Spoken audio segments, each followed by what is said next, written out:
Our Father, our Lord Jesus Christ, God one Dio, the one God, Jesus Christ save us. Good morning, magandang araw sa ating lahat, sa ating mga listeners.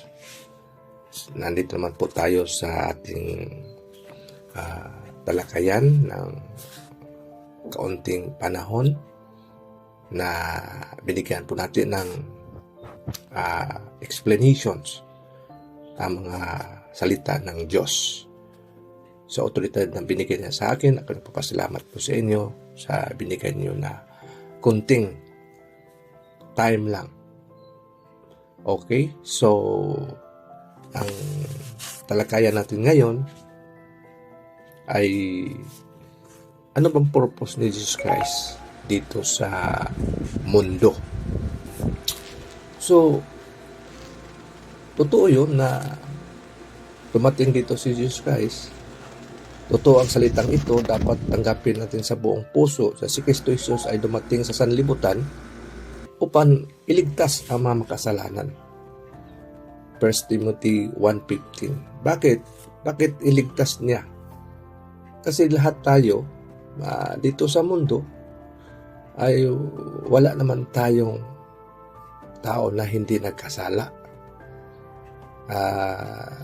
Sapagkat ang lahat ay nagkasala at nabigo sa kaluwalhatian ng Diyos.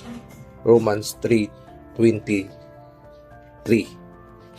So, nandito siya para bigyan tayo ng kaligtasan. Paano ba tayo mabigyan ng kaligtasan sa ating Panginoong Hesukristo? Na siyang tanggapin natin ngunit ang bawat espiritu na hindi kumilala kay Hesukristo ay hindi mula sa Diyos. Ito ang espiritu ng Antikristo na narinig ninyong darating at ngayon ay nasa sanlibutan na.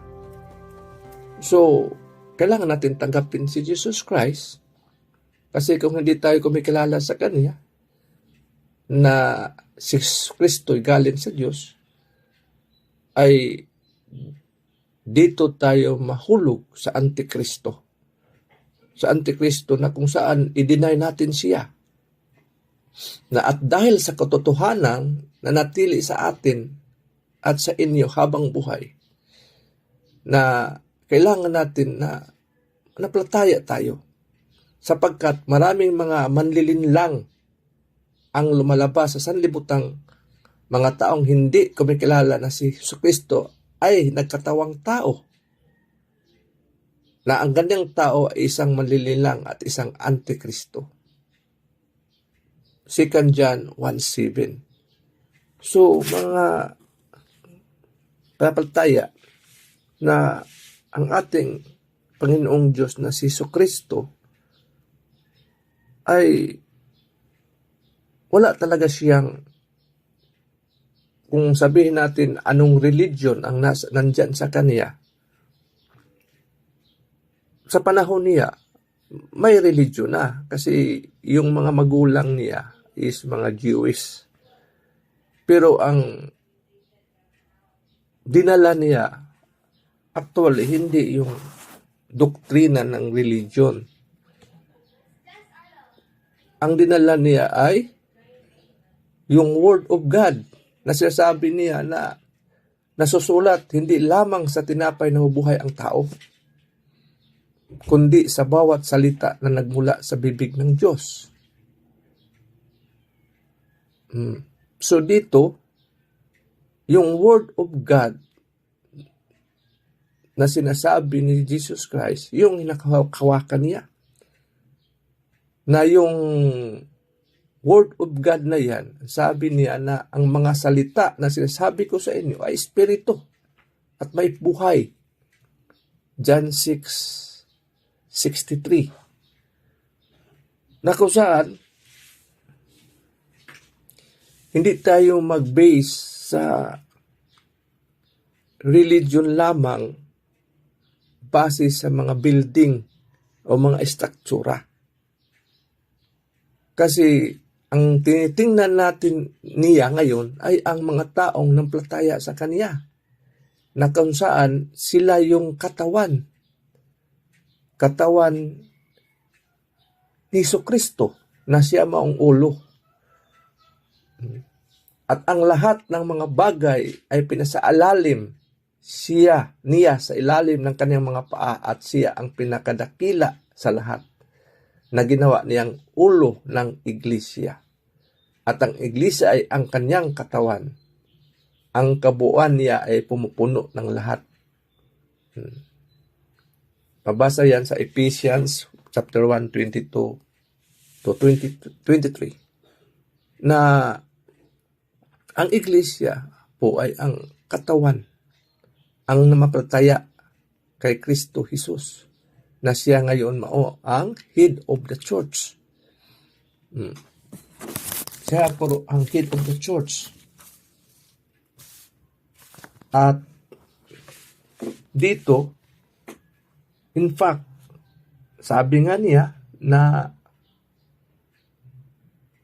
hindi tayo masyadong kampante sa structure na binabasehan natin sa reliyon.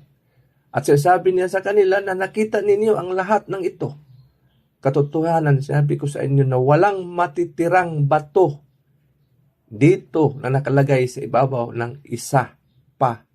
Lahat ay guho. At nangyari talaga yan doon sa panahon, sa lugar ng tinatawag niya na Israel, na kung saan yung mga templo doon ay nasira na. First temple, second temple, at ngayon mayroon naman silang plano na itayo nila yung third temple. So, kung magbase po tayo sa sabi nating templo, na mismo yung mga pinili ng Diyos sa lugar ng Israel, wala na, binagsak na lahat yung mga templo. Ang totoong templo na kung saan yung templo niya, yung katawan, yung iglesia, yung nampalataya sa Kanya, na kung saan hindi ba inyo nalalaman na kayo ang templo ng Diyos at ang Espiritu ng Diyos ay nanahan sa inyo?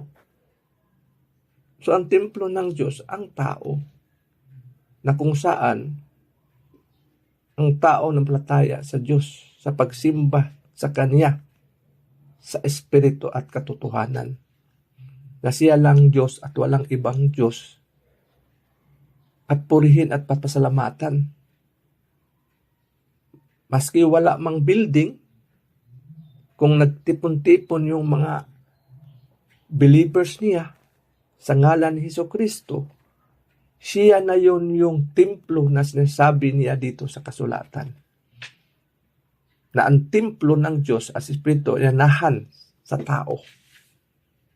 Na ang tao ay yung talagang spiritual na templo ng Diyos. So mga kapatid, mga kaibigan, ako araw na ito na binigyan niyo ng kunting oras na ang lahat ng ito ay binigay ng ating Panginoong Jesucristo, na dapat tayo ay manalig sa Kanya nang walang alinlangan, na buong puso na ibigay natin sa Kanya ang lahat. Kasi siya lang ang lahat na nakaalam sa mangyari sa hinaharap. Kasi yun ang nagpapatunay sa kasulatan na siya ang Alpha at Omega. Siya ang pasimula at ang lahat na mga taon pang dumating, ang lahat silang nakakaalam. So, ang lahat ng ito ay dapat natin tanggapin sa buong puso at isipan, at hawakan natin hanggang kamatayan lang, na kung saan walang iba magbigay sa atin ng crown of life. Kasi sabi nila, buhay na walang hanggan.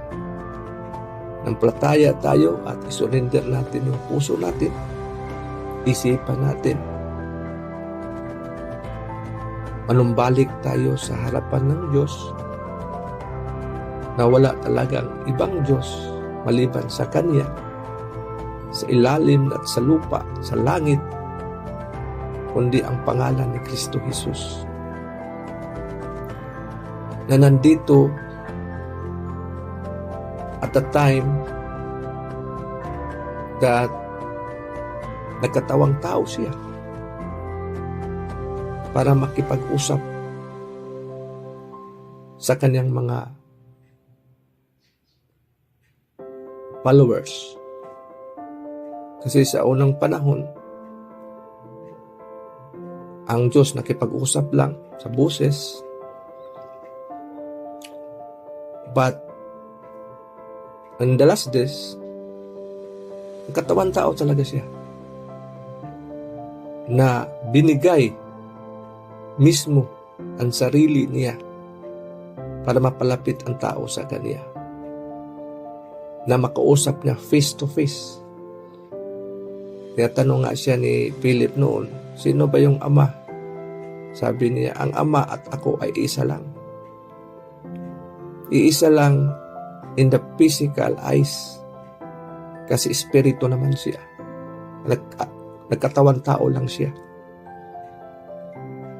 So, dito pa lang, gusto niya na manumbalik tayo sa Kanya na wala na tayong ibang isipin pa na Diyos kundi siya lang. Kasi sa panahon niya, hindi siya nakipag-usap lang siya sa tao through voice. Ang tao pa rin, marami pa rin sinasamba.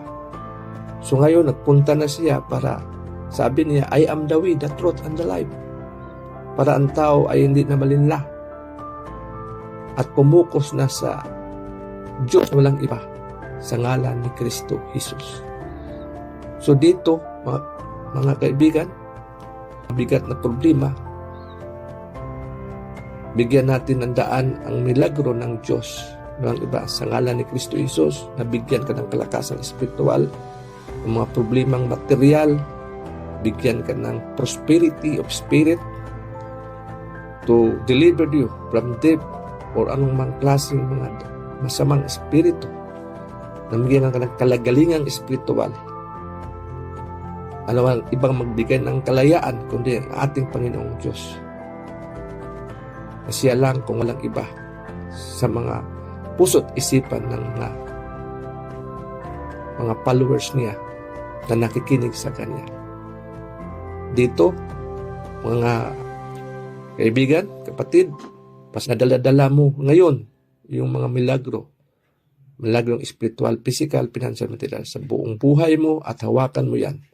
At ibalik natin ang kapasalamatan sa ating Amang Panginoong Hesukristo, God one, Dio di one God, Jesus Christ. Save us. Amen.